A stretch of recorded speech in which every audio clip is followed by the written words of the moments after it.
All right, welcome back to Empowered Esquire TV. Today is called Let's Talk About Everything because we are going to talk about everything.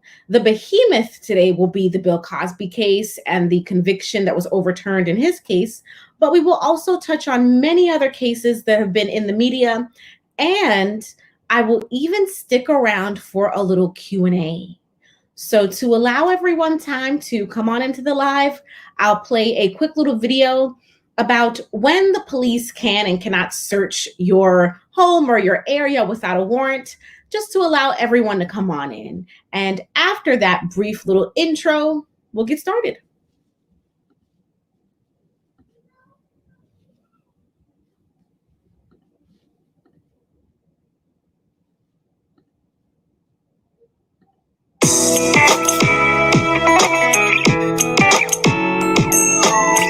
Welcome back to Empowered Esquire TV. Today we'll be having a conversation that I like to call, Can the Police Do That? We'll be discussing specifically today when law enforcement can search your home without a warrant. Now, there are some circumstances under which it is true. Law enforcement would not need a warrant to search any premises, and that includes a home. So let's have a conversation about that, shall we? The first, foremost, and most frequent and common way that police are able to search a residence without a warrant is consent. Of course, that seems obvious, right? If you allow them into your home, then they can search. But here's the question. Who can give consent? That's where things get kind of sticky, right? So let's talk about that a little further. Now, in order to give consent for law enforcement to search a home, the person has to have what's called common authority of the home. What does that mean? Well, common authority means this person has to have enough authority over the premises that is going to be searched. So, for example, let's say it's an entire 2-bedroom home. That person would have to have authority over the entire 2-bedroom home if they are giving consent to the law enforcement agent or police officer for them to search that entire home. So what kind of person typically has that kind of authority? Well, someone who lives there, right? So someone who owns the home and lives there as a co-occupant or a roommate, that kind of person would probably have enough common authority to give the police consent to search the entire premises, right? So who wouldn't have that kind of authority? Well, a guest, no matter how frequent that guest is, would not have the kind of authority to give the police consent to search. And also, consent has to be given by someone who is 18 years old or older, thereby an adult, right? So even a child occupant of the home, a child who lives in the home, a minor who lives in the home, that person cannot give law enforcement consent to search. Now let's discuss the second way that law enforcement or the police can search your home without a warrant. The second way in which your home can be searched without a warrant is called exigent circumstance. Now, in the law, it's legalese that just means an emergency is happening right now. So, what kind of emergency could that be? Well, if the police are in pursuit of a person and that person runs into your home because your screen door was open to get some air or you had just so happened to open your door at that moment, that is called an exigent circumstance. It is an emergency, which warrants that the police have to come into your home in pursuit of this person, right?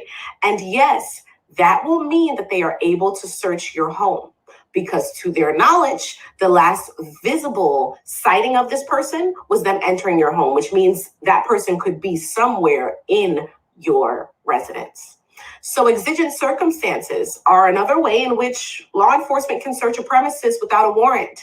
An exigent circumstance simply means an emergency. Now for the coup de grace, right? The third way that law enforcement could search your home without a warrant, and that is what's called a search incident to arrest.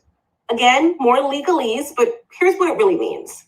It means you are being arrested in this area, and so the police now have the right to search that area. So let's walk down the road of an example, shall we? Examples are the best way to understand things. The police are arresting Anthony Brown. He is being lawfully arrested. Notice I said lawfully arrested inside of his home. The police can now search his home, with the rationale being that Mr. Brown may have weapons in his home that could harm the police during their arrest. Mr. Brown may have accomplices hiding in his home that could harm the police during the arrest. So the police are allowed to search the area in which a person is lawfully arrested in for their own safety during the arrest.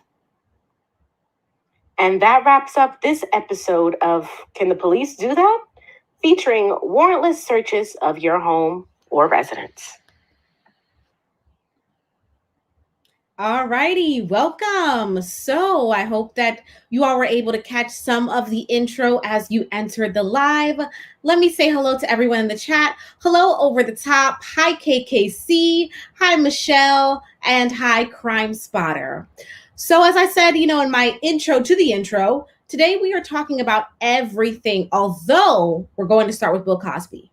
So if you caught the little introductory video about searches, warrantless searches of your home, and you have a question about that video, feel free to drop it in the chat and I will answer that question, as we are having a very Q&A style live today while we cover our numerous topics. So I'll give you a moment to do that. Kind of early for my water break, but why not? And yes, I have no shame. I'm using a NutriBullet cup because it's the largest cup that I could find. All right, so I see no questions about our intro video. So let's dive into Bill Cosby, shall we? Oh, hi, hello, Mello. So if you haven't heard, Bill Cosby was released from prison this past week. His conviction has actually been overturned. So he was sentenced to, I believe, 10 years. He really ended up serving about 2 before the conviction was overturned. He did try to get parole earlier this year and was actually denied parole. And for those of you who are unfamiliar with parole, a large factor in getting parole is expressing remorse for what you were convicted of. And the main reason that Bill Cosby was not granted parole is that he was very insistent that he's innocent. So, of course, you can't express remorse for something that you are maintaining you did not do, right? Makes sense. Okay, so let's dive right into Bill Cosby. I have everything queued up for you, some nice news clips, and then we'll get into the law. So here we go.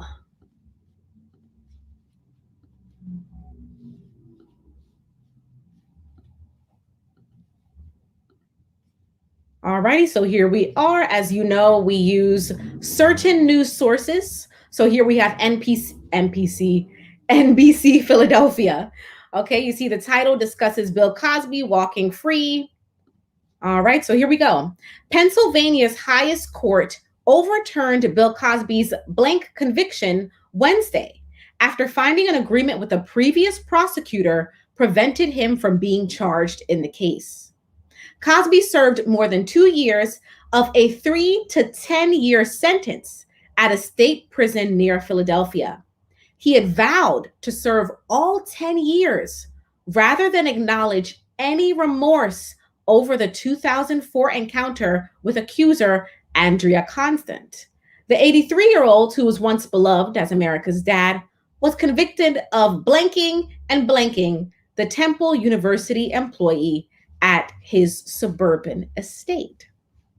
He was charged in late 2015 when a prosecutor, armed with newly unsealed evidence, Cosby's damaging deposition from her lawsuit, arrested him days before the 12-year statute of limitations expired. The trial judge had allowed just one other accuser, to testify at Cosby's first trial when the jury deadlocked. However, please excuse the noise in the background if you hear that. Again, urban area, and it's a holiday weekend, so no behavior is being had out here in these streets. The trial judge had allowed just one other accuser to testify at Cosby's first trial when the jury deadlocked. However, he then allowed 5 other accusers to testify at the retrial about their experiences with Cosby in the 1980s. The Pennsylvania Supreme Court, in a 79-page opinion, said that testimony tainted the trial, even though a lower appeals court had found it appropriate to show a signature pattern of blanking and blanking women. As part of the ruling, Cosby cannot be tried again on these same charges. New charges could be filed in a case involving another accuser. Okay, that is about all we need for our purposes, right? So let's hop back into the chat here. All right, anyone else I need to say hello to? Not just yet. So I have drafted some quick legal notes for us on the Bill Cosby case. So let's kind of make sure that we highlight a few of the really important things from that article. So first, they mentioned that there was an agreement with a previous prosecutor, right? And that charging Bill Cosby in this case with these charges actually violated that agreement. Now, what exactly that agreement is, it isn't known, right? But let's say it was some type of agreement in regards to charges being brought against Bill Cosby in exchange for, as we've discussed, some level of information exchange, right? A kind of pseudo immunity. Then yes, it would violate his rights if he was then convicted based upon a violation of that agreement, right? You also heard a lot about other accusers testifying in a case in which he was only on trial for, alleged conduct with one woman. And we're also going to talk about how and when it is okay and appropriate for a prosecutor to bring in things that someone has done in the past and try to use that to convict that person of a particular instance in present day. Okay? So let's jump right into that, shall we? As I said, I have some little notes that I took for you all. Here we go. We'll make this full screen. Perfect. Okay, so this is a note to self, this little disclaimer portion here. So let's go ahead and do that. So I wanted to have a quick disclaimer that we have here on Empowered Esquire TV. When I am explaining the law and talking about these cases, I want everyone to understand that this is not personal, right? I am not inventing or creating any of these cases. These cases already exist. We are reading actual case information, and I am simply explaining the law. I do not know these people personally, and I am not giving, unless I say it is my personal opinion, a personal opinion, okay? Every legal interpretation that I share is based upon my training, my education, and my experience, okay? It's not legal advice to any particular person. Great. So let's get started. So we talked about in Bill Cosby's case the fact that there were other women who accused him of certain conduct testifying at the trial in which he's only being tried for, having conduct with one woman. So initially, that kind of puts you, in this mode of thought of thinking, well, how could that be appropriate? How could it be fair for Bill Cosby to be prosecuted based upon conduct with one person, and then the jury is hearing testimony about all these other incidents from all of these other women? So here is the legalese explanation / introduction to past conduct, okay? Here's how legalese phrases it. There is an exception to the bar against using past conduct to convict someone of conduct in a certain instance, so in present day, showing a pattern which demonstrates a modus operandi. So that's legalese, right? But here's what it actually means in English. Usually, your past behavior cannot be used against you. One more time. Usually, your past behavior can't be used to prove that you committed this crime you are being accused of in present day, right?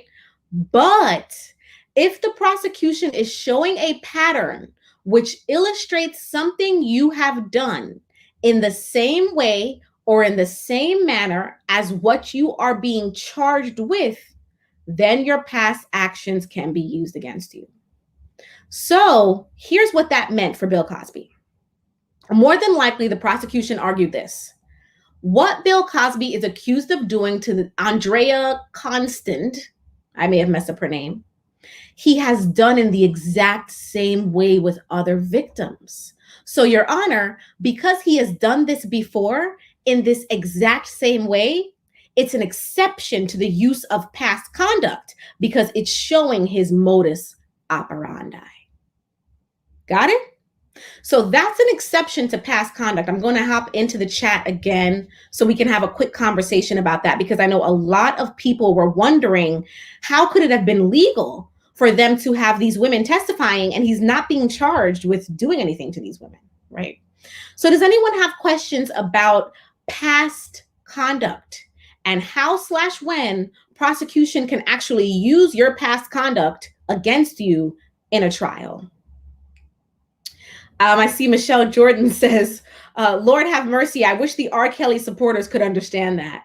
That's an interesting point, Michelle. I would imagine that this same modus operandi exception could be used and probably will be used in the Rkelly trial. So it's very likely that they will have victims that he may not even be being charged with doing anything to those victims, testifying about how he does things, because they're going to make the argument, well, he does everything to each victim in the same way.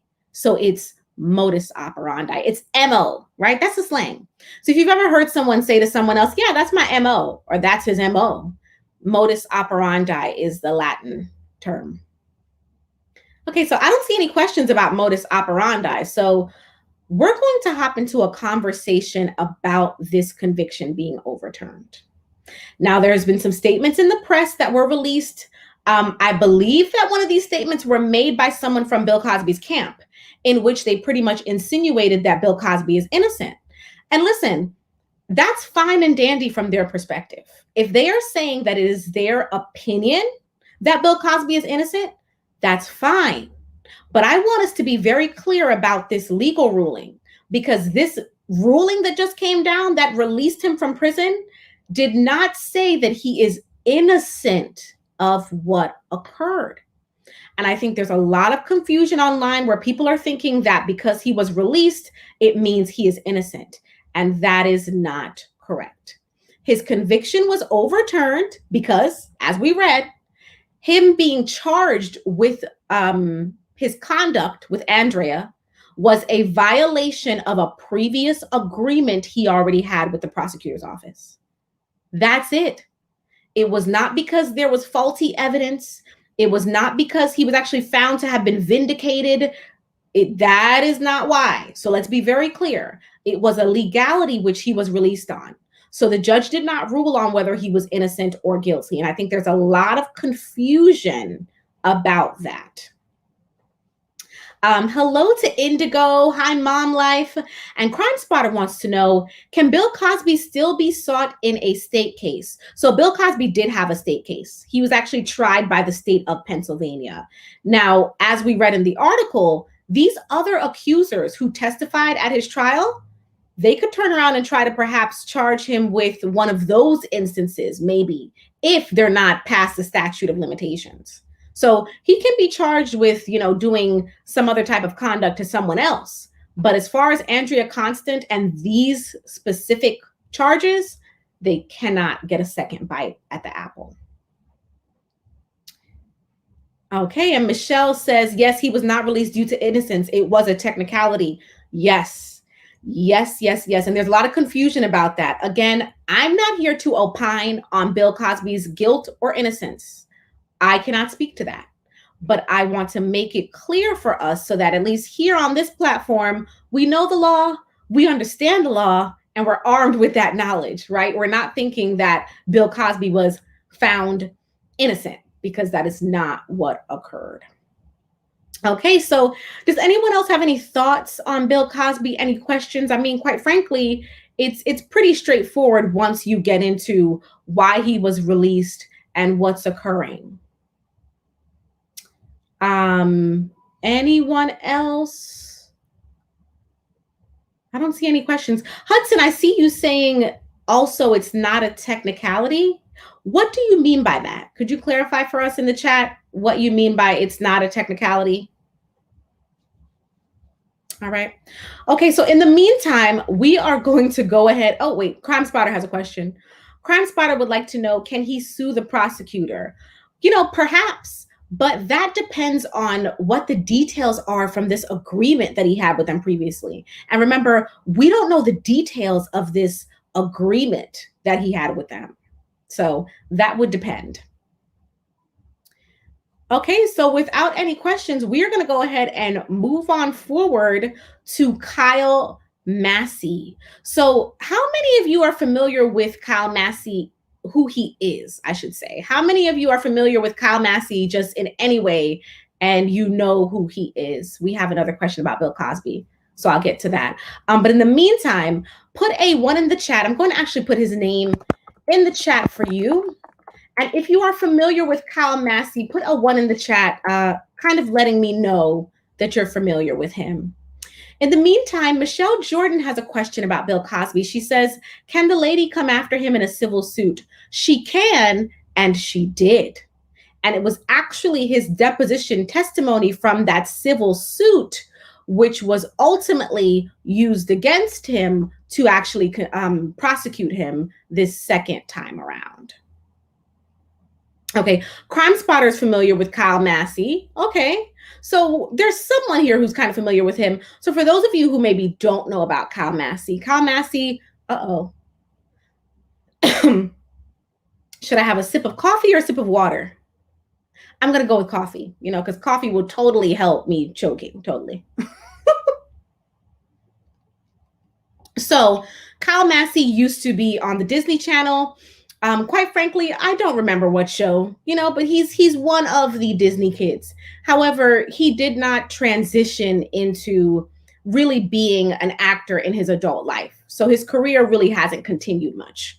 But he's now being accused of sending explicit messages and pictures to a 13-year-old girl via Snapchat. So that has also been in the news. There's been a lot about that, okay? So we're actually going to dive into an article about what Kyle Massey is being accused of. We're going to have a conversation about the law that is behind that, right? However, in the meantime, there is something that I wanted to share with you guys about Bill Cosby that it just hit my mind that, ooh, I missed that part. And I really want us to talk about this. So I'm going to share my screen again. Crime Spotter said he recommends Blue Mountain coffee. Crime Spotter, I am a coffee connoisseur. I know all about Blue Mountain. And whenever I go to Jamaica, I'm always at Blue Cafe getting that, what is it called? Not Blue Cafe, Cafe Blue, however you say it, getting the Blue Chino. There you go. So yeah, I'm all about the Blue Mountain coffee. All right, let's go back to the Bill Cosby article because as I said, I remembered there was a juicy portion of it that I wanted us to read. And I cannot believe I forgot. Okay, so let's get on down to that portion. Not here, not here. It's after this. Man, this thing is moving like molasses. Is this it?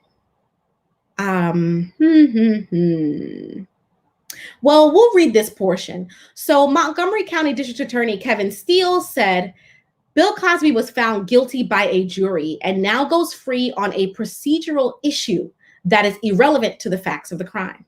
Okay, so pretty much what we said earlier. Now let me get, here it is. Former Montgomery County District Attorney Bruce Castor declined to prosecute Cosby for blank assault in 2005. He explained his decision following Cosby's release on Wednesday. So pause. Take a moment, you guys, to realize what we're hearing here. We're hearing that when this incident originally happened back in 2004, 2005, the Montgomery County DA at that time decided not to prosecute Cosby. And then years later, look how many years down the line, right? A new DA decided, oh, actually, yeah, we are going to prosecute you, right? So that's an interesting conversation for us to have about delay in cases and the fact that there is total what is called autonomy when it comes to being a district attorney. You can decide to prosecute, not to prosecute. You can leave office and a new person can come in and make their own decision, right? So here is why this original DA did not prosecute Bill Cosby. There were problems proving the case. Some of the information we got was inconsistent, and there was a lengthy delay which caused it. So I didn't have the opportunity to get any forensic backup, Castor said. Castor also said, and there were various other things that were reported in the opinion that were troubling. Continuing contact between the alleged victim and Cosby after the fact. Statements that could have been used to suggest extortion. There was a possibility that the alleged victim had sought legal counsel for a civil settlement before coming to the police. There were a lot of things that led me at the time to think a prosecution would be problematic and unprovable. Dun, dun, dun, dun. Juicy, right? Whoa. So I want us to take special note of the fact that this DA, he felt disheartened by the fact that Andrea Constant went to try to file a civil case to sue Bill Cosby, right? Before coming to the police. Because when we go into the Kyle Massey case, you're going to see that the same thing happened to Kyle Massey, where the victim actually filed a civil case before going to the police. So I bring that up for us to notice that a district attorney views that as something that hurts their case, right? So that should prompt the question of, well, why? Why would a DA think that a victim going to file a civil case before coming to the police makes their criminal case weaker? Well, if a victim goes to file a civil case before going to the police, it gives the appearance that what they are really trying to garner is financial compensation. And whether it is right or wrong, usually a jury views that behavior as someone who's just looking for a check. Most juries will view that as, are you really a victim? Or did you just want to get paid? So it hurts any criminal case because it gives an appearance of a victim who is actually just someone who's after something. Okay.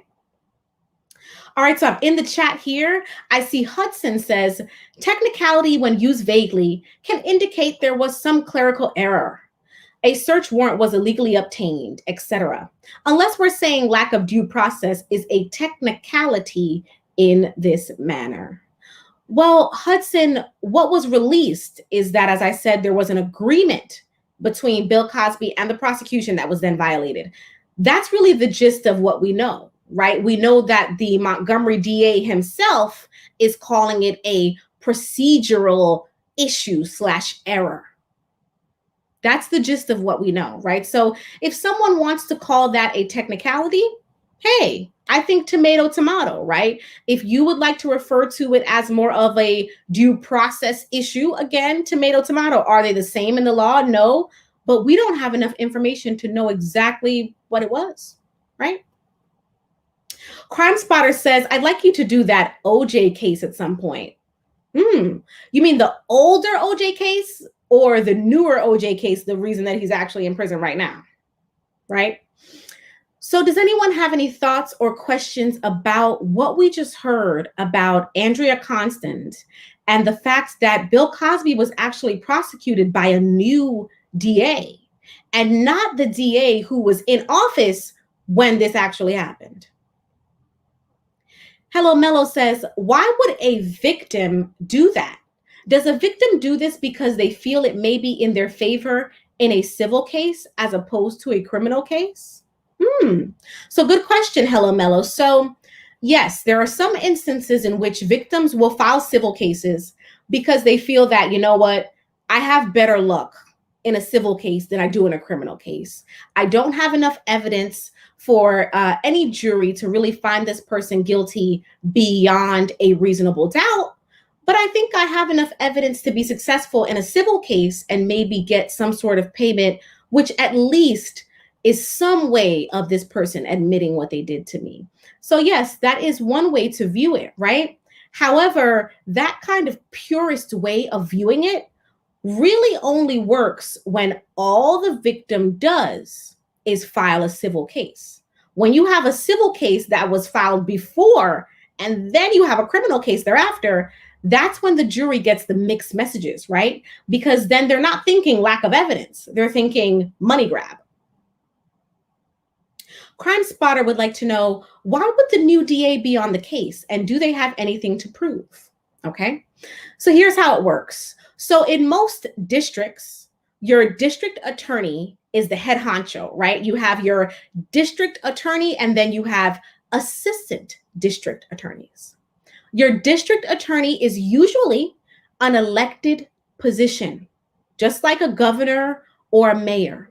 So someone would run for DA, and then they would be elected. Now, of course, you have to be a lawyer, right? You have to be a licensed attorney to run for DA, of course. But what happened in this case was the DA who was originally elected back in 2004 looked at the case and said, I don't think we have enough evidence here. I am declining to prosecute him. That DA either resigned or lost the re-election, one or the other. A new DA came in, and they were able to get the deposition testimony from the civil case. That was the game changer for them, because they felt that the deposition testimony was like a smoking gun. And so then the new DA said, I'm going to move forward. I think I have enough. Okay. So I hope that answers the question on DA. Remember, there's a difference between district attorney and assistant district attorney. And whenever you are dealing with a case with someone who is this notable, someone who is this famous and is a public figure, you better believe that there's no assistant district attorney making decisions on this case. That is the DA, the district attorney, him or herself making those decisions, for sure, for sure. Okay. All right, so I just wanted to note that there was also a mention of continued contact between Bill Cosby and the victim in this matter. And yes, I did actually read some of the deposition testimony from that case, from the civil case. And that does hurt, your chances when you're dealing with a jury, because a jury gets confused, right? They think, and I know that this does not apply to everything. We're talking in generalities. A jury thinks, if this person hurt you in the way in which you say they hurt you, why did you continue to speak to them? And one of the things that came out in the civil case is that allegedly Miss Constant, she continued to go to Bill Cosby's home after he allegedly assaulted her. She continued to have private conversations with him, private meetings with him, things like that. So there were a lot of extenuating circumstances around this case, but ultimately his conviction was not overturned because of any of those reasons. Ultimately, it was a procedural issue, as we read. Okay. All right. So any other questions about Bill Cosby before we dive into Kyle Massey?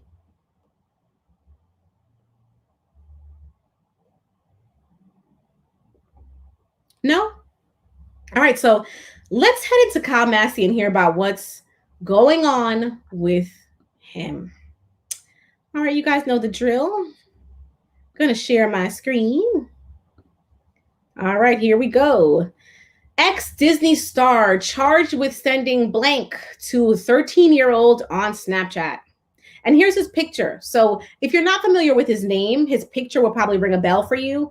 This, everyone, is a picture of Kyle Massey. Okay. Kyle Massey, an actor known for his work on the Disney Channel's That's So Raven. Oh, so he was on That's So Raven. Okay, because I thought he was, and then I took it back, but no, I was right. Okay. An actor known for his work on the Disney Channel's That's So Raven and Corey in the House has been accused of sending blank material to a 13-year-old girl. Oh boy. Whew. Okay. Prosecutors say Massey was having inappropriate communications with the girl on Snapchat between December 2018 and January 2019, before the girl's mother alerted King County, Washington Sheriff's Office. She gave police explicit recordings from her daughter's phone that included chats between the girl and Massey's Snapchat account, according to court documents. Whew. In one video, a man resembling Massey, whenever we read these types of cases, I always have to just go, whew. In one video, a man resembling Massey can be seen partially exposing himself. The girl's mother told investigators that Massey had known the family since 2009, when the girl was about 4 years old, and that Massey knew her child's age. Court documents say Massey contacted the girl on Instagram on December 4th, 2018, requesting that she add him on her Snapchat. The filing also said Massey began contacting the girl's mother around this time, asking that she send her daughter from Seattle to Los Angeles, where she could stay with Massey and his girlfriend. Investigators got a warrant to search Massey's Snapchat account, where they found chat data matching the materials provided by the girl's mother. Investigators tried to contact Massey before obtaining a search warrant, court documents say, but they received no response. Let's have a moment. We have had many conversations about the cell phone, haven't we? The cell phone and the messages and the social media. And as I have shared with you before, government agencies have something called subpoena power. They do not need your permission to get into any of your social media accounts. They do not need your permission to get your phone records. They do not need your permission to get the records of any type of use you have had on your phone that is being recorded by your phone company. They do not need your permission.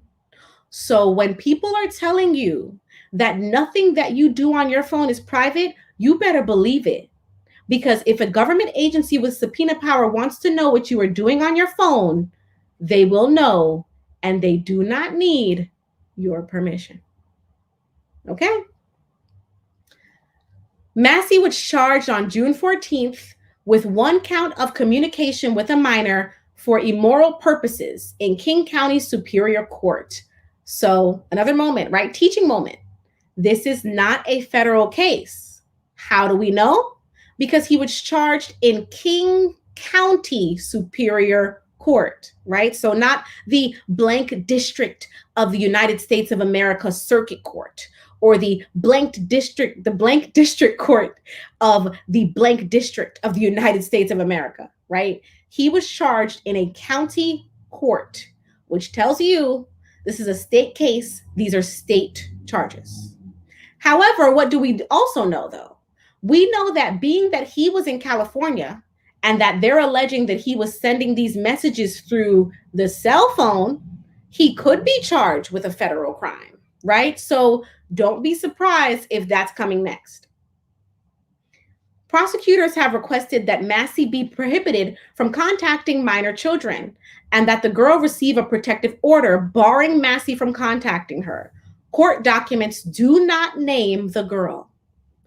Again, as we know on this channel, whenever you have a case involving someone under the age of 18, more than likely that person's name will be redacted. It will be sealed, okay? Oh my goodness, there's so much going on outside. I really hope that you guys can't hear it because I can. The charge against Massey is a Class C felony in Washington State, which is punishable by up to 5 years in jail. Okay. When you hear Class C felony, what does that mean? Well, there are different classes of felonies. Class A, Class B, Class C, Class D, right? And in some states, you also have even E felonies, which are your lower level felonies. As you probably guessed, a Class A felony comes with more mandatory jail time than a Class B or a Class C, and so on and so on, okay? All right, so now here's the part about the civil case. The girl's family filed a civil suit against Massey in California in 2019 before reporting the incident to the police. According to court documents, attorneys advised the girl's mother to drop the civil suit because Massey didn't have enough money to make the case worth it. In March 2019, Massey denied the allegations in the civil suit, saying he was being extorted. And we see Drake Bell here, so we'll get to Drake Bell later. We're going to stop and have a conversation about Kyle Massey. Hello to Aisha. Any questions about Kyle Massey before we dive into the Snapchat and the civil case and how that could hurt this criminal case? I'll give you guys a moment while I have another sip of water.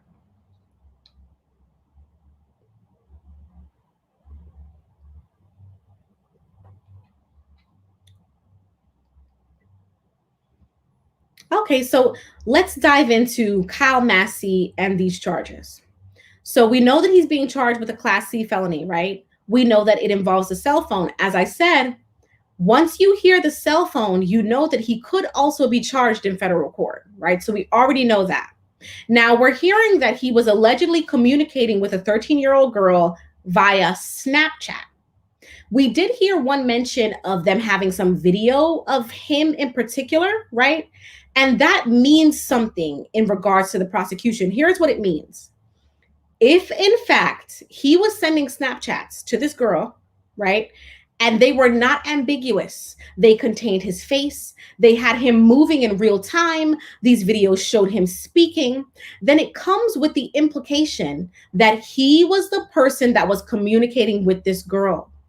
Whenever you have text messages and phone records, you always have that wiggle room where a defense attorney will argue, well, how do you know? How do you know that it was my client who was speaking to this minor girl? Here with Snapchat, you don't have that problem, do you? If the Snapchats actually show Kyle Massey in full form, that hurdle is not even a thing for prosecution anymore. Because all they have to say is, Your Honor, you see the defendant in real time. So you know that this is Kyle Massey, the one sitting before you, Your Honor, who was sending these videos. And you see the victim in real time. So you know that Kyle Massey was aware of who he was sending these videos to. So if in fact they do have these videos with Kyle Massey in full form in real time, he is facing a hill to climb with defending himself. Will it help him that she filed a civil case before going to the police? Yes, it will help him. And it will especially help him if he can get either the mother or someone associated with the case on the stand, and they actually admit that they dropped the civil case because there was no money there for them. If they really admit in court that the civil case was not going to be lucrative, and that's why they dropped the civil case, that also helps him even more. Because again, going back to that original idea, it plants this idea in the jury's mind that in fact, the entire case is just a money grab, right? So any questions about the use of the cell phone, subpoena power, Kyle Massey, Bill Cosby, anything in the like? Any questions at all? If not, we move on to our next topic. Fake Jeopardy music.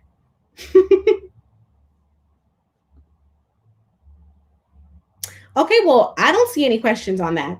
So we are going to move on to Ronnie O'Neal. By the way, after we kind of just go over the 50 million things that have been happening lately, we will also have a little Q&A section where I will open the floor for any questions about any case, really anything at all. I will have to remind you before we get to the Q&A section, though, these are questions within reason, right, guys? Not way out of left field, out of the box, crazy questions here. Oh, Hudson has a question. Hudson would like to know, can Bill still sue Andrea? Originally, it was found he could not sue for breach of confidentiality, but I wonder if that is different now since the conviction was overturned. So, Hudson, you bring up something very interesting when you discuss confidentiality and criminal matters, okay? So for those of you who are unfamiliar, yes, you can pretty much contract almost anything as long as you can get the other person to agree to it, right? But there are caveats to that. For the most part, you cannot contract someone into confidentiality regarding a crime. So let's say you robbed a bank and you did it with, individual A and individual B.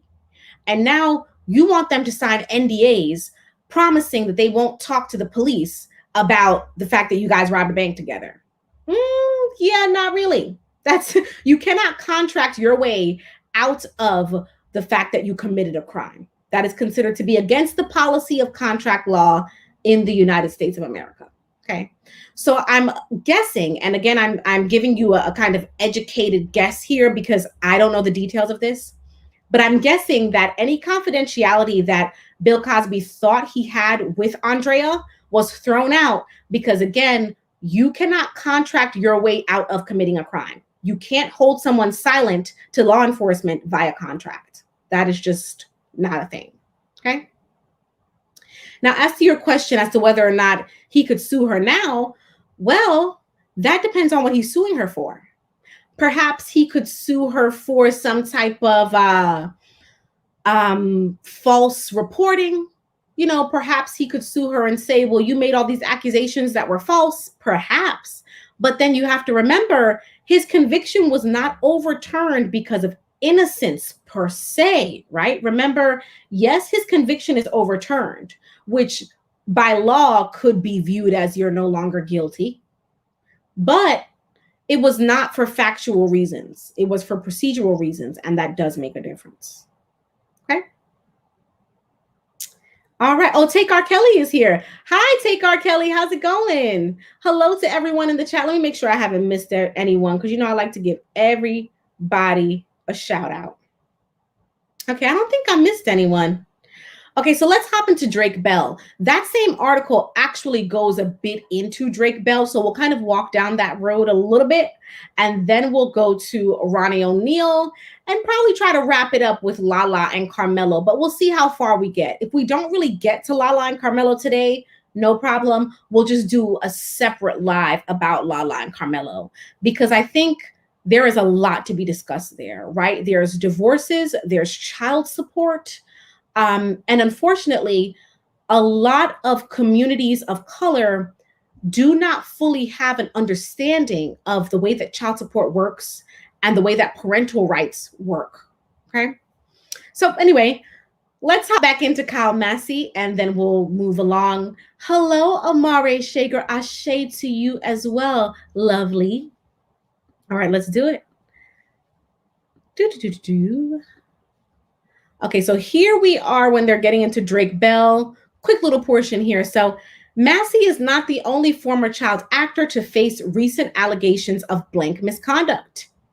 On June 23rd, Drake Bell, a former star of the popular Nickelodeon show Drake and Josh, pleaded guilty to attempted child endangerment and a misdemeanor charge of disseminating matter harmful to juveniles. Interesting. The incident involved an encounter between Bell and a girl who was 15 at the time, with whom Bell had, in quotations here, developed a relationship online for several years. Bell's sentencing is scheduled for July 12th in Cuyahoga County, Ohio. Okay, so another state case. He faces a maximum sentence of up to 2 years in prison. So now, Drake Bell. So those of you who have been on my channel for a bit, right, and you kind of know how charging documents work, when you hear that he pled guilty, and you hear he pled guilty to child endangerment and disseminating materials that were harmful to a minor, what is your first thought, right? I'm going to give you a moment. You can put in the chat if you want to. You don't have to. But I'm going to give you a moment, right? Because I know how sharp you guys are. And I know your first thought is what? He pled guilty to the lesser charge, right? He did a Charlemagne the God. He pled guilty to the lesser charge.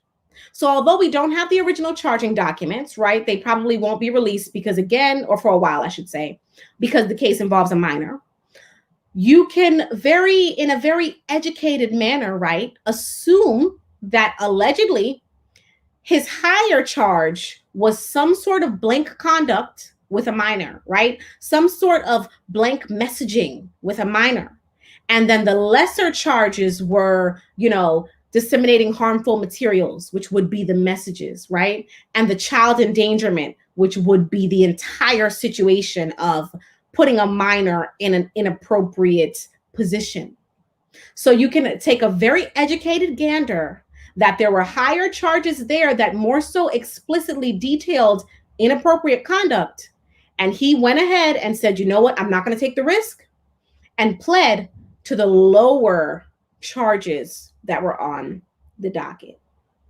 Now, also notice this girl was 15 when the case was initiated. And they said in the article that he had developed a relationship with her for several years. Troublesome, right? Because if this is all true, right, then he allegedly probably started communicating with a 9 or 10-year-old girl. That is very, very concerning, right? Now, if you're viewing, the fact that we have Kyle Massey, who was a child star with these types of charges regarding minors, and then we have Drake Bell, who was a child star with these types of charges involving minors, well, there are some conspiracy theorists out there who would say there might be something to the theory that something is happening to these children in Hollywood. Maybe, right? Because there is the theory that psychologically, when something happens to you as a child, you become somewhat more likely to then repeat that behavior when you become an adult. So from a larger standpoint, from the bigger picture, it's interesting because that conversation has been about for a while as to what's actually happening to these children.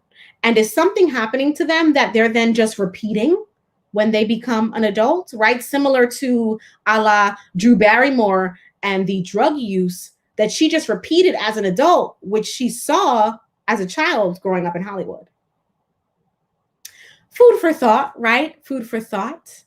All right. So Aisha said, oh, wow. Yeah, these cases, especially, like I said, with Kyle Massey and Drake Bell being so paralleled, very, very interesting cases.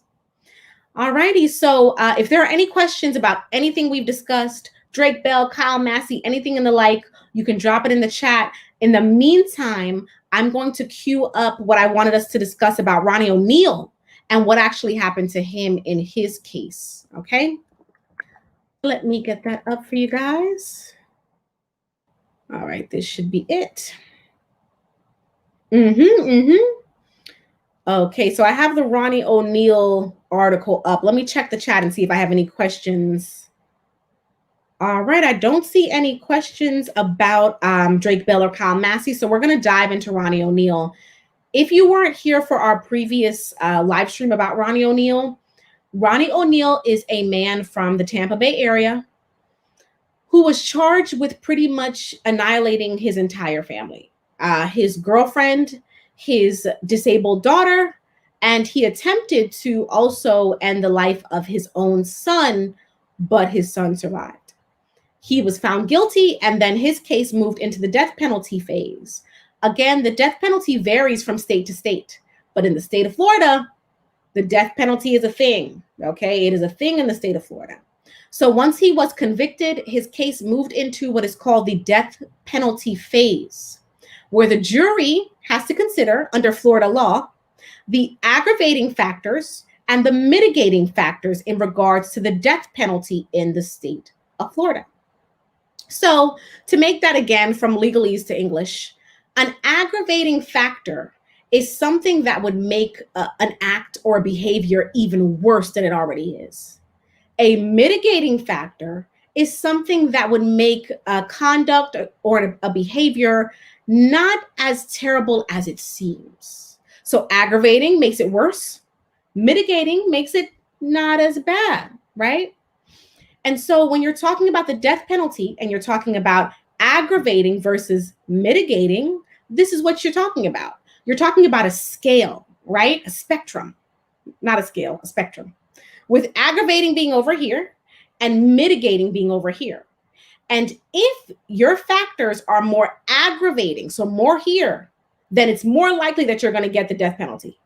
But if your factors are more mitigating, so more over here, right, then it's less likely that you get the death penalty. So the jurors have to weigh all of the factors before they give a recommendation as to whether or not the person should actually be sentenced to death.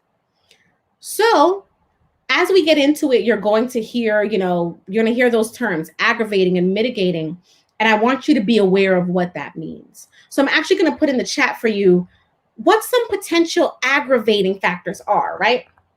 So potential aggravating factors are the age of the victim. I actually might not put it in the chat because I hate when you guys have to hear that. Click, click, click, click. I hate that. So if someone else, I have a couple mods in here. So if any of my mods want to drop what I'm saying in the chat, feel free to, but I'm not going to click, click, click, click, you guys. So aggravating factors are things such as how old was the victim? If a person is convicted of killing a victim who is under a certain age, it's seen as especially heinous. So that's what? An aggravating factor, right? Aggravating factors are things such as the mental capacity of the victim. So is the victim able to understand what was happening to them? And remember, in Ronnie O'Neal's case, you have him being convicted of killing, first of all, his daughter, who I think was 10 or 11 years old. So she's not even a teenager yet. So that's definitely an aggravating factor. Then you have her being a child with disabilities. I believe she was nonverbal. She was on the autism spectrum. So yet another aggravating factor. Then when it comes to the crime that he was convicted of in regards to the mother of his child, you have the manner in which he hunted her down, because the nature and the manner of the crime could also be an aggravating factor, right? So you have the fact that she's in the home with her children. He's trying to kill her in front of her children. And she fled the home. She's running away from him. And he ends up catching up with her just as she gets outside and killing her. So that's also an aggravating factor. And then you also have the fact there was another minor present in the home, the young son. And again, the nature of the crime and whether minors were present and whether minors were harmed, all of those things makes it aggravating. So as you can see, there were several aggravating factors, several. So now, what are some mitigating factors, right?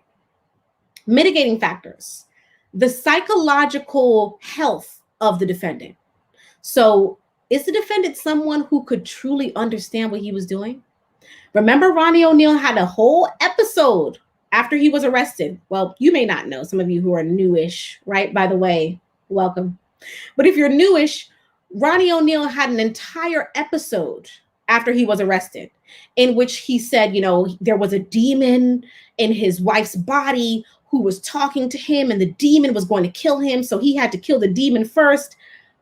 A whole bunch of really, really concerning statements. That's mitigating. Why is it mitigating? Because it suggests that at the time that he committed this crime, he may not have been well mentally. So that's mitigating. There were also some people who testified during the death penalty phase of Ronnie O'Neal's trial, in which they said that Ronnie O'Neal was abused when he was a child. He was treated very brutally, both physically and emotionally. And there's even some allegations that he was abused as a very young child, like as young as 5 years old, right? Those are all mitigating factors, because when a child, and this is actually psychologically proven, when a child is abused so young, it hurts their ability to have empathy for other people. It harms their empathetic pathways because they become desensitized. And it's a similar thing that happens to children who play too many violent video games, right? They become desensitized to certain types of violence because they've seen it, they've lived it. So you'll notice sometimes you have victims who will say, I went to my mother, my mom or my dad, thinking they would understand because they were a victim. And they were cold to me. They lacked empathy. Why? because it's the mindset of it happened to me, so it's not a big deal. So that is a mitigating factor, because the argument could be made that because Ronnie O'Neal experienced such horrible things as a child, he couldn't really appreciate how horrible what he was doing was, because he's just thinking, it happens. You know, people get killed, people get assaulted, people get hurt, right? So there you have it, your crash course in aggravating versus mitigating. And in the state of Florida, the jury has to balance out those factors for them to make a recommendation. So what recommendation did they make? Well, let's see. Let's check it out.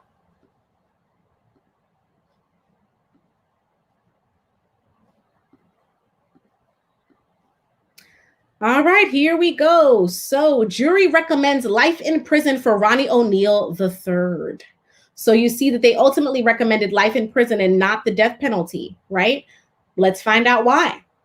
A jury has recommended life in prison for Ronnie O'Neal for the deaths of Kenyatta Barron and Ranavea O'Neal. The verdict came Friday afternoon after just a few hours of deliberations. In addition to the murders, O'Neal was also found guilty of trying to harm his son, who was 8 years old at the time. Okay? So they mentioned that the family of Kenyatta Barron, of course, did not want for Ronnie O'Neal to receive life in prison. They wanted a different outcome. And listen, you can imagine why, right? But what we want to get into is what actually occurred with the jury. And am I frozen? No way. You guys.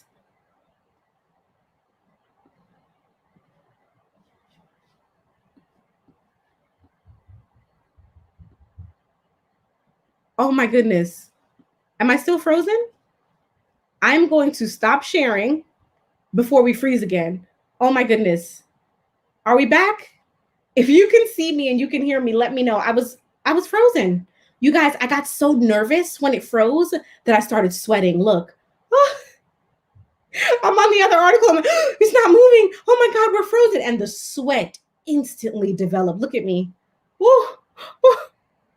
Let me take my little Bath and Body Works receipt and fan myself. I got so nervous. I have never started sweating that fast.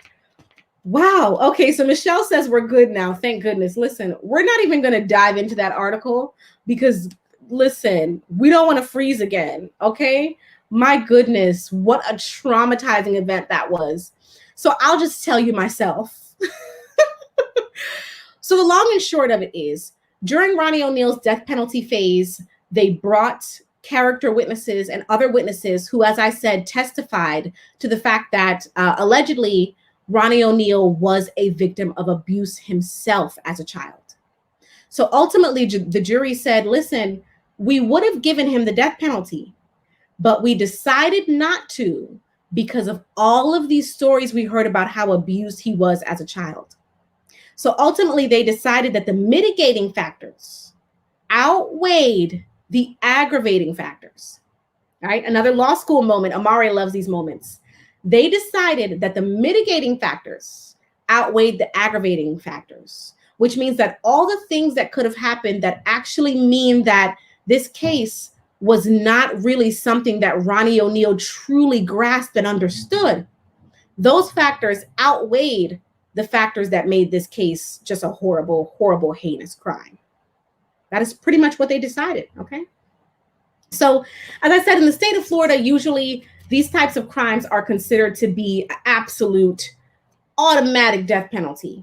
But Ronnie O'Neal had so many mitigating factors that, ultimately the jury decided that they just could not sentence him to death. They felt like there were so many things that had happened that he just really fully could not appreciate how heinous what he was doing actually was, or what he did actually was at the time that he did it. So listen, everyone, it's 6:07. I want us to have time for our Q&A. So I actually don't want to go into Lala and Carmelo today because I want to open up the floor right now for the next half an hour or so, however long, because I promised you time to allow you guys to ask me questions. You can ask a question about any case that we have discussed here on the channel thus far. Truthfully, you can ask a question about anything. You can ask a question about me, anything. But if you ask a question, as I said, that is too far off the beaten path, it's not going to get an answer. Okay, so try to be as respectful as possible. Okay. All right, so Michelle would like to know, in that situation, do they spend taxpayers' money for psychiatric care for him? Not necessarily. So they decided to give him life in prison without parole. So he's not guaranteed to any mental or psychiatric treatment. He's just not on death row. That was pretty much their olive branch to him. They're saying to him, we recognize that you have been through a lot, and because you have been through a lot, we are not going to kill you. That's pretty much what they're saying. Any other questions? While we wait for them to roll in, I will add that there has been some goings on in the Rkelly case. I want to bring up some of this information for you. Can I do it? Yeah, you know what? We're gonna take the risk with the freezing, because this is a document and not a web page. So we're going to hope that somehow makes a difference. I don't see any other questions. So we're actually going to dive into a quick little Rkelly case update, and then we'll hop on out of here. Okay. Amari said, what's up with Kelly now? Kelly is trying to get released again. Let's check it out. Share screen. This is the document I would like you all to see. All righty. So you should be able to see this entire window. So here you can see Law Office of Thomas A. Farinella. That is one of the Kelly attorneys. And you see that he filed it in his criminal case, right, in the Eastern District of New York. All right. So he goes on to say, we respectfully submit this letter as an emergency motion for temporary release. So they have filed this emergency motion requesting that Rkelly be released, and they are pretty much starting to craft their argument very early on that he needs to be released to allow him to adequately prepare for his defense, right? So they go on to say, for preparation of his defense for his trial now scheduled to begin on August 9th, 2021. So teaching moment, you guys. There are so many reasons why you could file an emergency motion for temporary release, right? But why is it that they would specifically say for preparation of his defense? Well, if this motion is denied, they already have a record which they can use on an appeal to say, we made the court aware that Rkelly's constitutional rights were being implicated because he was not able to prepare an adequate defense. And the court still did not facilitate him being able to have an adequate defense, which again violates your constitutional rights. Now they get into it, right? They say exactly what I just said before we even get there. This application is being filed to ensure that the Second Circuit's assumption holds true as well, to ensure that Mr. Kelly's constitutional right to counsel and right to a fair trial are adhered to in this case. So there goes the setup, right? There's the setup. If this motion is denied and they ultimately appeal, all they have to do is implicate those constitutional rights, okay? They go into some background. Listen, we are not going to go into all of this background, but the gist of it is that they say that he is at MCC. For those of you who don't know, MCC is in the state of New York. It is actually not in Manhattan. I know, funny, because it's called the Manhattan Correctional Center, right? But it's actually in Brooklyn. However, they go on to detail that he has issues being able to speak to his attorneys via phone while he's at MCC, right? They then go on to insinuate that these communication issues are so in depth that really it's hurting his ability to be able to prepare for his trial. That's the gist of their defense, okay? They talk about where he's being housed. He's being housed in a special housing unit, sometimes called SHU or SHU. And it just means that he is set aside from the general population, which, yeah, sounds like something they'd have to do, right? Not only is he a public figure, but also what he is being accused of is something that people normally don't have an easy time in incarceration when they're being accused of these things. Now, as I preface, they go into a lack of ability to communicate with him. They talk about phone calls and how it's difficult for him because he is in SHU, right?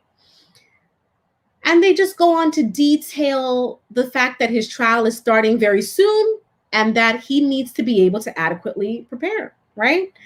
And then they again detail his constitutional rights, the right to access to counsel. So if you did not know, oh my goodness, more noise outside. I mean, my goodness, what a day. So if you did not know, your constitutional right to counsel and your constitutional right to a fair trial have within them other little rights, you know, because there are things that make up that big, big machine that's called the Constitution. And one of those rights is your right to have access to an attorney. So if you think about it just from a common sense perspective, right? If you want an attorney and you have an attorney, but you don't have access to that attorney, how can you have a fair trial? That's not a fair trial. You were not able to actually develop a defense, right? Then if you think about having your constitutional rights of having effective counsel, again, you can't have effective counsel if you can't even speak to the attorney. The attorney cannot be effective if they cannot speak to you. And that is exactly what Rkelly's attorneys are arguing. They go into some US case law, right? Here in particular, they say the court has held that the right to consult with legal counsel about being released on bond, about entering a plea, about negotiating and accepting a plea agreement, about trial, right? And other decisions confronting the detained suspect whose innocence is presumed is a right that is inextricably linked to the legitimacy of our criminal justice system. And that's United States v. Chandler. So exactly what I was explaining. You have this umbrella and it is your constitutional rights. That's the umbrella. But under that umbrella, you have many, many very little rights that make up your big constitutional right. And being able to actually speak to your attorney so you can plan what's going to happen at your trial, yeah, that's a big part of your rights, you guys. So we don't know whether or not he will actually be released based upon this emergency motion just yet, but it was filed, and they're arguing that in order for him to have proper constitutional rights, something has to change. They're saying that MCC is just not conducive to him being able to speak to his lawyers. Okay. And I can tell you, it's MDC, MCC. Hey, listen, you guys, I'm human. Manhattan Detention Center. Yes. Or Manhattan, you know what? Let's Google it and make sure that I'm correct in what I'm saying. Manhattan Detention Complex. There you go. Yeah, so it has been a minute since I've actually been there, but I have actually been there, you guys. So, you know, if I flop around a few letters, never fear. Okay, we're gonna be all right. The substance of what I'm saying is on point. As I said, it's been a few years since I've been to MDC, but I can say that when I was there to interview, how many times did I go there? I don't know. I lost track of how many times I went there to interview different inmates. But the very last time I had been there, I did have some insight into their SHU there. And it is very, very tight. It's set aside from, like I said, the general population, even more so than usual. And it does affect their ability to be able to use the phones and things like that, because they're not out and about in the phone areas and in the visiting areas and things like that. And MDC has a very unique way that it's constructed. It's usually when you go into that type of facility, right? They have these areas where, you know, you can meet with people, you can have visitation, and they have separate areas where you have your phones and things like that. MDC it's a maze. I mean, usually when you go into a correction facility, there's a lot of open space. There's a lot of visibility. As I said, you can see, oh, over there is the phone area. Over there is visitation. You know, over here you have this dorm, that dorm, because that allows what? That allows for visibility. That allows for communication. That's not MDC. MDC is a maze. When you walk in there, you're like, it's wall over here, wall over there, wall there, room in the back of another wall back there. It's very confusing, and it's not constructed to even allow for proper communication, in my humble opinion, right? With inmates who are in the general population, much less an inmate who's in SHU. So will this motion be granted? We don't know. But I will say that they do have a valid statement there when they're saying that MDC is not, it's not really constructed to allow for really, really effective communication between, you know, a client and their counsel, you know, especially when you're talking about someone who is already being held in SHU. So they're already being held in, you know, in aside from the general population. Okay. So there's a question about whether or not R. Kelly's constitutional rights were violated.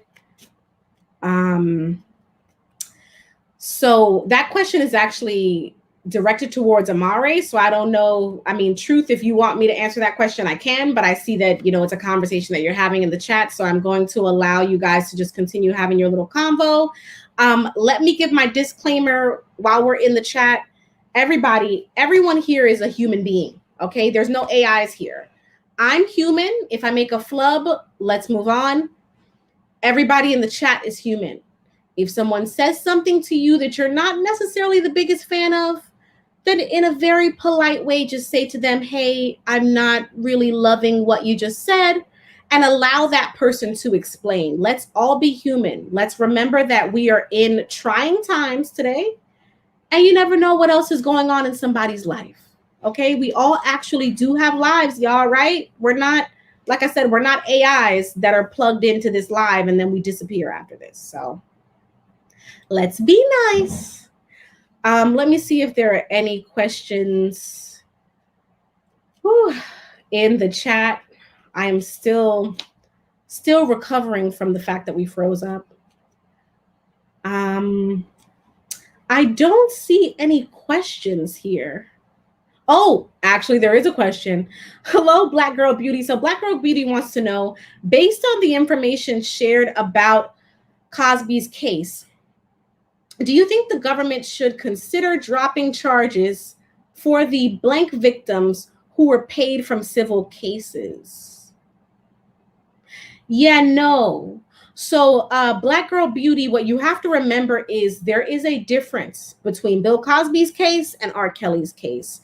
It's unfortunate that we are in this kind of society, but we're in a society that sexualizes minors. And there are many people referring to minors as though they're an adult. They are not adults. So the Bill Cosby case and the R. Kelly case, some similar moving pieces, but far from the same. Far from the same. Because you have minors being implicated in R. Kelly's case, and Bill Cosby's case dealt with adults. Okay. Candy Cane says, hello, Empowered Esquire. I am enjoying this very much. I heard MDC is very rough. Very rough. MDC is very rough. MDC is a maze. As I said, you go in there and it's like, it is the most confusing place and difficulty to even communicate amongst staff, much less, as I said, an attorney and a client, and then a client being held outside of Gen Pop, right? Outside of the general population. Yeah, MDC is it's not the easiest place. You know, I've heard that it is safer violence-wise than some of your other places like Rikers and such, you know. So I've heard. I couldn't say from personal experience because I've never been an inmate, right? I've only been on the prosecutorial side of that. And MDC, it seemed calmer. It seemed less violent than Rikers, but how do you really know if you're not having to lay your head there at night? You know, what I can say is just visibility wise, MDC is a maze. I can say that. Michelle would like to know, how are they able to establish any violation when he has only been at MDC a little over a week? He was shipped there for the Curcio hearing. He was at MCC almost 2 years. Okay. Well, here's the thing. You have to remember that your constitutional rights do not have a clock attached to them, right? So if your rights are even violated for even an hour, you can make that argument to the court. So it really doesn't matter that he's only been there for a week. They can still make the argument that his rights are being violated. And then you also have to keep in mind the fact that, as they said in their emergency motion, his trial starts, August 9th? That's almost a month from now. So even though he had been at MCC allegedly for 2 years, that was back then. We're talking about now when they're saying that he's trying to get ready for a trial and they can't get ready. Indigo says, is there a conference room available? How do other inmates converse with their attorneys?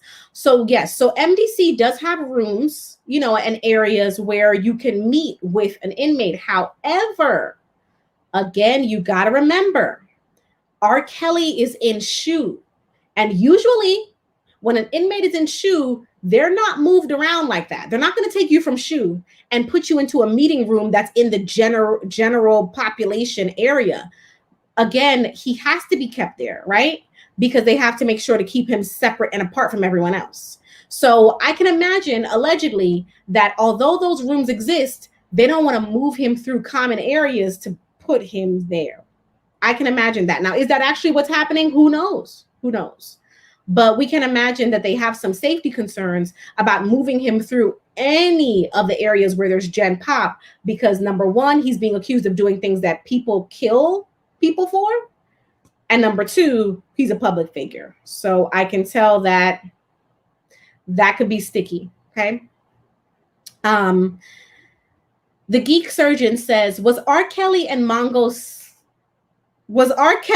and Bill Cosby tired with Double Jeopardy? I think you mean tried with Double Jeopardy. So Bill Cosby was not, because remember what happened with Bill Cosby was the incident happened back in 2004. And then in 2005, they declined to prosecute. So, the Geek Surgeon, you might be new. So I'm going to explain to you Double Jeopardy, because we've covered that for some of my older viewers, some of my, my OGs. So Double Jeopardy attaches once you have actually been charged. One more time. Double Jeopardy attaches once you have actually been charged. So in 2004, the incident occurred. In 2005, that DA declined to prosecute. So they never charged Bill Cosby. They declined to prosecute. Now, maybe they investigated. And as he said in the article, he just decided there was nothing there. So there was never any arraignment or anything of that nature. He just said, no, nothing here. We're done. Right. So Double Jeopardy did not attach when they tried Bill Cosby again the second time. But now remember what they said. He cannot be tried again. So this conviction is overturned. They cannot try him for those same charges ever again because he was actually charged. So now, in terms of Rkelly, there's no Double Jeopardy implication with Rkelly because he's not being charged by the same agency. So if you are being charged by the state of New York, then the Eastern District of New York can also charge you. And guess what? They can charge you for the same thing because one case is the state of New York. The other case is the Eastern District of New York. And that is not Double Jeopardy. So Double Jeopardy attaches when you have actually been charged and when the same agency is trying to charge you for the same thing. Two things. Same agency, same charges. I think there were other questions. Okay, so Take Rkelly wants to know, if you don't have an answer to a question, you just time the person out Is that how it works here? Just curious. Oh, was that a question for me, or is there something going on in the chat? I'm not really able to keep up with everything going on in the chat, but I'm going to reiterate again, everyone, let's have empathy for each other, grace and politeness and cordiality with each other, okay? You guys, there's a lot going on in the world right now. Everybody is going through a lot, no exceptions to that. So when you're communicating with others, be graceful, give them grace and empathy, and treat them how you would like to be treated. Please and thanks. All right. Let's see other questions. I don't really see any other questions, but I see there's some statements being made about MDC. A lot of people agreeing that MDC is it's not the best, right? And that is true. That is true. So you never know. We'll have to see what ends up happening with Rkelly's emergency motion. Maybe the court will just make some special accommodations for him to be able to meet with his attorneys. Or maybe they'll release him. You never know. Whew. Let me have a beverage break while I browse the chat.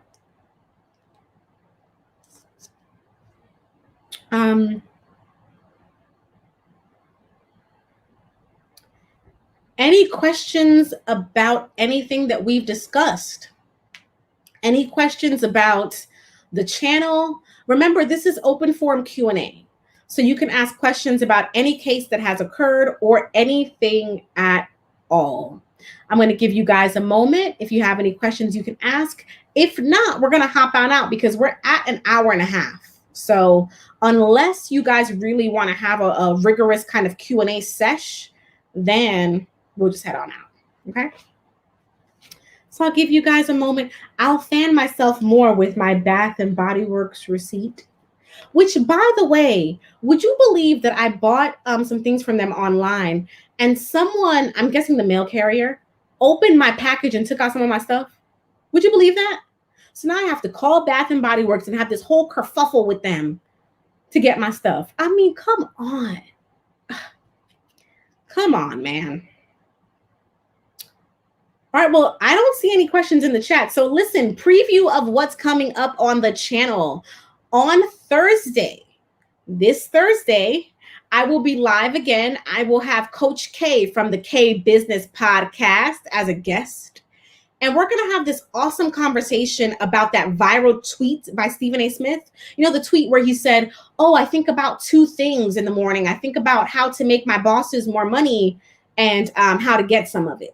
We're going to talk about that viral tweet. We're going to talk about entrepreneurship, being a lifetime employee, and who does entrepreneurship suit and who does it not suit, right? Because, we have conversations on my channel about how to be an entrepreneur that is actually legally secure, trademark, copyright, incorporation documents, things like that.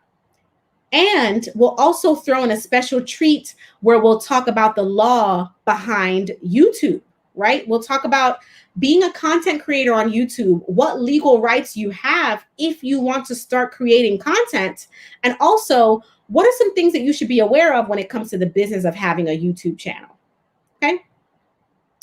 I see two questions in here. I see Michelle would like to know, are there possibly any criminal implications for Trump since there are problems with the nonprofit organization? Well, there are criminal implications, as I discussed in my Umar Johnson video. If you haven't seen that, check it out. I have a video on Umar Johnson. Whenever you have someone mismanaging funds from a nonprofit organization, they can be charged with that, but there has to be substantiation. So some of these entities who have subpoena power need to subpoena some bank records, subpoena some financial movements, trace the money. And if they can prove that Trump was misusing funds that were indicated and supposed to be allocated to the nonprofit for his own benefit, absolutely they can charge him with that. Okay. Did they ask for delay in the Rkelly trial? Celeste Johnson would like to know. And we already have an answer from an illustrious person in the chat. Thank you, Michelle Jordan, who says, allegedly, yes, Celeste. His new attorney did today. Okay, Hudson would like to know, regarding the Rkelly case, the judge has previously denied his release due to being a threat to the community. But since you are presumed innocent till guilty, how does that denial come into play? Very interesting. So there are many caveats in the law, and the entire argument for bail/bond and the concept, the theory that you are innocent until proven guilty, those two arguments are in conflict, but it is one of the caveats that exist within the law, right? So, yes, you are presumed to be innocent until you are actually convicted. That is true. However, when a prosecutor is making an argument for you to not be given bail or bond, for you to not be released, they are permitted to, within reason, use the nature of what you're being charged with as a portion of their argument. So they are allowed to say, the prosecutors in their arguments, they are allowed to say, Your Honor, he is being charged with crimes that are especially dangerous to the community because they involve minors. They can make that argument, even though he is presumed innocent until guilty. It is one of the caveats within our criminal justice system. And you're not the first person to notice that. There are many legal articles out there and also many criminal defense attorneys who are going hard for bail reform, saying that prosecutors should not be allowed to even mention the nature of what you're being charged with because you're charged and not convicted. So, yeah, that's a big debate. Let's see if there are any other questions. I do not see any other questions. Okay, so listen, we've been on for about an hour and a half. I gave you guys, a little extra half an hour so we could hang out and I could answer some questions. And also because I knew we had quite a bit on the docket today. So I'm going to go ahead and head out. If there are no other questions, I will see you guys on Thursday. Like I said, I will have the wonderful guest, Coach K from the K Business Podcast. And we're going to have some good entrepreneurship, trademark, copyright, business boss moves combo. So thank you to everyone who joined in the chat today. I don't know if I got to say hello to the truth. So let me say hello to you in the chat. And also Black Girl Beauty, hello to you. And with that being said, we are going to go ahead and head out. Hey, listen, feel free to drop in the comments any other questions that you think of. And I hope to see you all on Thursday. Per usual, this has been Empowered Esquire TV, where we learn life lessons through a legal lens. What did we learn today? 1, nothing that you do on your cell phone is private. Nothing. Because any governmental entity with subpoena power can get a subpoena to see what you're doing on your phone. 2, whenever you are being charged by a state government, you can also be charged by a federal government. That does not implicate double jeopardy. And 3rd, your constitutional right to a fair trial and your constitutional right to effective counsel is an umbrella under which there are several other, mini rights, if you want to call them that. All right. So have a good one. I hope you all have a wonderful week, and I hope to see you on Thursday.